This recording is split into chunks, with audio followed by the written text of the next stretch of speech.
bem? Qual o seu nome e a instituição em que trabalha? Eu sou Fernando, sou psicólogo, trabalho no Tribunal de Justiça do Distrito Federal. Em qual instituição o senhor se formou e qual a sua formação? Eu me formei no CELUB, universitário, como psicólogo, e em seguida eu fiz uma graduação, primeiro na Católica, numa área que não é a área que eu atuo hoje, que é a gestão de educação à distância. Em seguida eu fiz mestrado na Universidade de Brasília com curso de ciência do comportamento, especificamente em neurociências e cognição. Há quanto tempo o senhor atua nessa profissão? Tá. Como psicólogo, eu estou formado já tem 10 anos hoje. Então, eu comecei a minha carreira com psicologia organizacional, em seguida eu fui para a clínica. Para 4 anos atrás eu trabalhar com psicologia jurídica, que é o que eu faço também hoje, além de ser professor. Na verdade, eu já estou em 3 áreas. Eu estou professor com psicologia jurídica e atuo com psicologia clínica. Mas eu estou com psicologia jurídica uma parte do tempo, digamos assim, psicologia forense. E como que surgiu o interesse pela psicologia jurídica?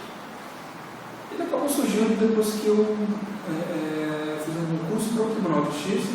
Então, embora eu já conhecesse um pouquinho da área antes, mas me interessei depois que eu fiz um concurso para o Tribunal e passei a trabalhar e aprender um pouquinho mais sobre a área. Em 2009, isso aí. A sua formação foi suficiente ou o senhor teve que correr atrás de outras coisas, outros cursos?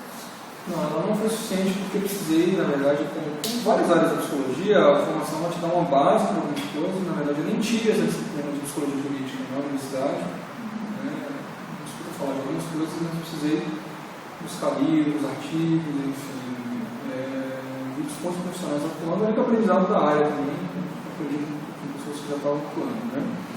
Acabei aprendendo isso aí, fosse do ofício mesmo, assim, precisei buscar fora, não aprendi isso na faculdade. O que um profissional psicólogo dessa área faz diretamente?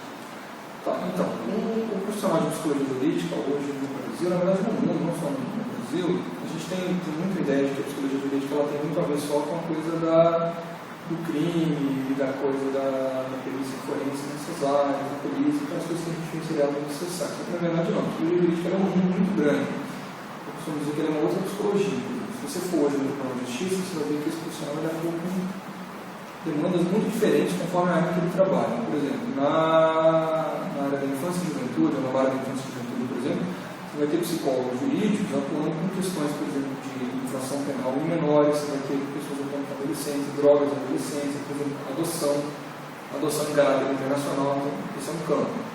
Você pega uma área que eu atuo, por exemplo, hoje eu atuo com saúde mental, crime e drogas, por exemplo, uma outra área diferente. Você vai num profissional, por exemplo, da área de idosos, você vai ter um profissional da psicologia jurídica atuando com idosos vítimas de violência, por exemplo. Você vai hoje, por exemplo, na área de saúde da família, por exemplo, você vai ver profissionais atuando com situações de violência entre família. Então, é uma área com uma diversidade bastante grande, inclusive. O pessoal sofre preconceito nessa área jurídica, entre advogados, juízes, tudo que engloba essa área? De certa maneira, de alguns juízes, sim. De advogados, não, nós somos bem respeitados. De alguns juízes, a depender da situação. Hoje, no meu trabalho, especificamente não. Nós temos um juiz lá que apoia bastante o trabalho, gosta, pede auxílio muitas vezes. Mas já aconteceu da gente ver, não só nessa área, mas em outras áreas, como aquelas que eu falei, alguns juízes com um olhar um pouco diferente para o psicólogo, achando que aquilo não contribui muito para a atuação. Então, no sentido de, às vezes, nem acatar o parecer do psicólogo, por exemplo, em algum caso. Achar que é dispensável. Achar que é dispensável. Já aconteceu no passado com alguns profissionais que eu conheço. A gente vê também, às vezes, o psicólogo sendo usado na justiça em algumas situações, por exemplo, o psicólogo é simplesmente usado para ouvir uma testemunha, algumas coisas que não devem acontecer. Então, o nosso conselho, inclusive, não gosta desse tipo de prática. Né? Como que é a sua rotina nessa área? Minha rotina diária de trabalho, deixa eu tentar resumir. Normalmente, eu vou atuar com casos de saúde mental e drogas, como a gente fala. Né? Atuo especificamente hoje numa área da justiça que é a vara da execução das penas e medidas alternativas. Dentre as medidas alternativas, a gente vai ter tanto pessoas que cumprem prestação de serviço e prestação pecuniária, cumprindo o cumprimento da lei, ou pessoas que já cumpriram pena no regime fechado, presas e hoje cumprem pena no que a gente chama de regime aberto. São pessoas que estão no regime de prisão domiciliar ou estão na condicional, entre aspas, na condicional. Né? Muitas vezes, dentre essas pessoas, vai surgir um transtorno mental, seja porque ele já existia, seja porque ele surgiu no curso da execução penal. Né? Ou um caso de drogação que vai impedir a pessoa cumprir a pena como uma pessoa comum, aí normalmente vai atuar um psicólogo. Tá? Existem muitos casos, por exemplo, de que a droga vai deixar, por exemplo, o crack, né, que estamos falando hoje, vai deixar a pessoa morando na rua, vai deixar ela sem total condições, por exemplo, às vezes de subsistência, inclusive. Aí normalmente a gente vai atuar providenciando o tratamento. O que a gente costuma fazer? Essas pessoas ou são encaminhadas para tratamento de saúde, com CAPS, ou para algum outro local, ou a Justiça hoje tem um programa de sensibilização e tratamento para internação, inclusive, desse tipo de caso. Normalmente a gente interna as pessoas e atua no acompanhamento delas. Okay? Desde o diagnóstico, enfim, antes desse processo de internação. Nessa parte do diagnóstico, do laudo, quais são os desafios que o senhor enfrenta? Tá. Um dos desafios é a própria diversidade da psicologia em si. Né? Eu tenho colegas que são psicanalistas, eu já sigo uma outra área da psicologia, que é a neurociência e psicologia cognitiva. Então, tem uma discrepância aí. Tá? Um outro desafio, por exemplo, é o fato de a gente, às vezes, atuar com uma área que necessitaria, digamos assim, de um grau de precisão ou de habilidade maior para a gente saber qual o grau de dependência de uma pessoa, qual o transtorno mental que ela sofre. Quando a gente precisa disso, muitas vezes a gente acaba dependendo de um psicólogo do IML, do médico legal, por exemplo, fazer uma avaliação para a gente, para complementar às vezes uma avaliação nossa. A gente vai atuar muito com entrevista, tá? Entrevista estruturada, com algumas perguntas direcionadas, às vezes a gente decide dessa coisa. Então, às vezes demora tempo para se formar um diagnóstico sobre determinada pessoa, em alguns casos, não é sempre não. Esse diria que é um dos desafios.